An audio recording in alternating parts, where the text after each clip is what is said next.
Daan-daang gingerbread houses ang bida ngayon sa isang exhibit sa New York sa Amerika. Kita ang lawak at dami ng gingerbread houses sa exhibit ni John Lovitch na Guinness World Record holder pala para sa pinakamalaking gingerbread village. Ngayong taon, halos 800 gingerbread houses ang tampok sa exhibit niya. Summer pa lang daw ay binibake na niya ang mga yan at itinatago sa kanyang basement. Bukas ang exhibit ngayon hanggang January 7. Pagkatapos, ipamimigay na niya ang mga gingerbread houses. Wow! Pahingi.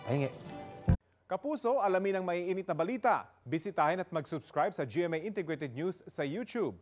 Sa mga kapuso abroad, samahan niyo kami sa GMA Pinoy TV at sa www.gmanews.tv.